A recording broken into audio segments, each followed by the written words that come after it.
மதுரையில் 600 ஆண்டுகளுக்கு முன் கட்டப்பட்ட கோவில்.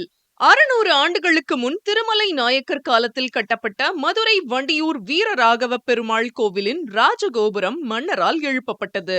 தற்போது 30 ஆண்டுகளுக்கு பிறகு குடமுழுக்கு விழா விமர்சையாக நடைபெற்றது. இதில் ஏராளமான ஆன்மீக பக்தர்கள் கலந்து கொண்டனர். நாராயணா மதுரை திருமாலிருஞ்சோலை கள்ளழகர் சித்ரா பௌர்ணமி என்று இறங்கக்கூடிய உபகோவிலான வண்டியூர் வீரராக பெருமாள் கோவில் அஷ்டபந்தன ஸ்ரீரசர் மகா கும்பாபிஷேகமானது இன்று காலை நடைபெற்றது.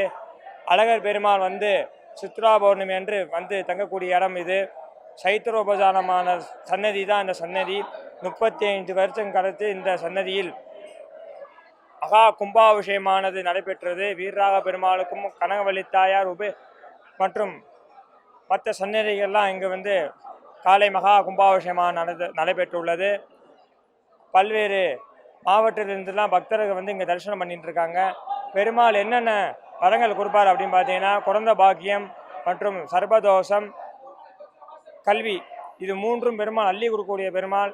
நம்ம பெருமாளை இன்றைக்கு காலை 35 வருஷம் கழிச்சு இன்னைக்கு 9 மணிக்கு கும்பாபிஷேகமானது. ஜெய் ஸ்ரீமன் நாராயணா. இது போன்ற மேலும் பல செய்திகளுக்கு ஜியோ நியூஸ் தமிழ் சேனலை சப்ஸ்கிரைப் பண்ணுங்க.